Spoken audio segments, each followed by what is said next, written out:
Like sharks, U-boats lurked beneath the waters. Edwardian-era ocean liners with their passengers were blissfully unaware of the predator's presence, continuing their normal passenger service. World War I was just blossoming, and the devastating loss of Lusitania would bring the viciousness of the U-boat to the forefront of the world's mind.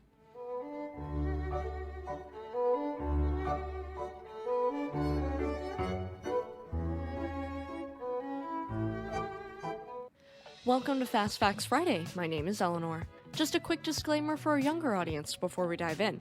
This story may be disturbing to some, so viewer discretion is advised. Okay everyone, let's get into it. This could technically count as a prequel to our U-boats in World War II video, so make sure to check the cards for that one when you're finished here. U-boats, for those unaware, were naval submarines operated by Germany, particularly in the First and Second World Wars. The term is an anglicized version of the German word U-Boot, which is a shortening of Unterseeboot. This German term refers to any submarine, not just the infamous U-boat, and even Austro-Hungarian Navy submarines were called U-boats. U-boats are most known for their unrestricted submarine warfare in both world wars, trying to disrupt merchant traffic towards the UK and to break the UK, forcing them out of the war. In World War I, Germany intermittently waged unrestricted submarine warfare against the UK. Unrestricted submarine warfare is a naval tactic where submarines attack merchant ships without warning. A first campaign of such was launched against the UK in 1915 and was abandoned after strong protests from the United States. However, in 1917, the Germans were facing deadlock on the continent, and therefore saw no other options than resuming unrestricted submarine warfare in February of that year. This renewed campaign failed to achieve its intended goal mainly because of the introduction of convoys, and we'll get into that later. Instead, this campaign ensured final defeat, as the campaign was a major contributing factor that led the US into World War I. There were numerous contributing factors leading the US into World War I. And there are numerous factors leading to back pain. Speaking of which, do you find yourself sitting on a chunky wallet in your back pocket causing hip and back pain? And ladies, is your wallet so fat you have to have a purse for it? Well, look no further. Ridge wallets are flat and sleek, so they fit in your front pocket, protecting your posture and saving you from back pain. Not only this, but they are made from incredibly strong carbon steel and come in a variety of gorgeous colors, including your favorite NFL football team's livery and customization options. Not only this, but Ridge wallets have RFID blocking technology to prevent electronic pickpocketing and credit card theft. My husband is so jealous of my Ridge wallet, he's begging for one for Christmas. If you want to hold your cards in cash and style like me, check the cards to visit Ridge and use my code YouTube10 at checkout to receive a 10% discount on your order and help support my channel. Thank you so much, Ridge, and now it's time to move into early U-boats and World War I. The first submarine built in Germany, the three-man Brandtauche, sank to the bottom of Kiel harbor on February 1, 1851 during a test dive. Inventor and engineer Wilhelm Bauer had designed the sub in 1850, and Schwefel and Hauwalt constructed it in Kiel afterward. Dredging operations in 1887 rediscovered the sunken submarine, and she was later raised and put on historical display in Germany. In 1890, Nordenfeldt I and Nordenfeldt II were built, having been built to a Nordenfeldt design. This is a design of Thorsten Nordenfeldt, a Swedish inventor and industrialist. In 1903, the Friedrich Krupp Germania Werft shipyard in Kiel completed the first fully functional German-built submarine, which was named Forel, and this was sold to Russia during the Russo-Japanese War in April of 1904. At the beginning of the 20th century, the German commander of the Navy, Alfred von Tirpitz, was building the high seas fleet with which he intended to challenge the supremacy of the Royal Navy. His focus was primarily on large, expensive battleships, and as we know now, battleships are hardly useful in naval battle. There were no roles for submarines in his fleet. Only when Krupp exported its submarines to Russia, Italy, Norway, and Austria-Hungary did Tirpitz finally say, what the heck, and he ordered a singular submarine. This submarine, SMU-1, was a completely redesigned Karp-class submarine, and when the Imperial German Navy commissioned her on December 14, 1906, it was the last major navy to adopt submarines, putting them behind the curve. U-1 had a double hull, single torpedo tube, and utilized an electric motor powered by batteries for submerged propulsion, and a Corting kerosene engine for charging the batteries and propulsion on the surface. SMU-2 was 50% larger and had 2 torpedo tubes, being commissioned 2 years later in 1908. Speed and range were both extremely limited underwater while running on battery power, and because of this, U-boats were required to spend most of their time surfaced, running on fuel engines and diving only when attacked or for torpedo strikes. The hull, therefore, was more ship-like, reflecting this primary usage as surface vessels that could submerge when needed. This vastly contrasts with the cylindrical profile of modern nuclear submarines, which are much more hydrodynamic and spend the majority of their time beneath the waves. However, they are less stable when surfaced. U-boats were truly faster on the surface than submerged. However, the opposite is true for modern submarines, for the most part.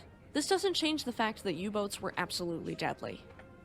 Between 1908 and 1910, 14 big submarines with 4 torpedo tubes and 2 reload torpedoes were ordered. These boats did use kerosene engines, which was safer than gasoline and more powerful than steam engines. However, white exhaust of the kerosene revealed the presence of the U-boats, which destroyed their greatest asset, their stealth. Diesel didn't give away their position, but a reliable and powerful diesel engine had yet to be developed. Finally, the U-19 class of 1912 to 1913 had the first diesel engine installed in a German Navy boat. Between 1910 and 1912, 23 diesel U-boats were ordered. At the start of World War I, on July 28, 1914, Germany had 48 submarines of 13 classes in service or under construction. During World War I, SMU-1 was used for training by the Imperial German Navy, and she was retired in 1919, now on display at the Deutsches Museum in Munich. Now, let's finally move into World War I. During 1914, the U-boats operated against the British fleet. On September 5, 1914, the light cruiser HMS Pathfinder was sunk by SMU-21, the first ship to have been sunk by submarine using a self-propelled torpedo. On September 22nd, U-9 sank the armored cruisers HMS Aboukir, HMS Cressy, and HMS Hogue. This was quite shocking, and as a result, the British Grand Fleet had to withdraw to safer waters in Northern Ireland. Against merchant ships, U-boats observed what was called prize rules, which meant they had to stop and inspect a ship, and give the crew time to evacuate into lifeboats prior to sinking it. On October 20th, 1914, SMU-17 sank the first merchant ship, SS Glitra, off Norway. Only 10 merchant ships were sunk in that way before quickly the policy was changed on February 18, 1915. On land, Germany's hopes for a quick and easy victory got a huge dose of reality, and a stalemate had settled on the front.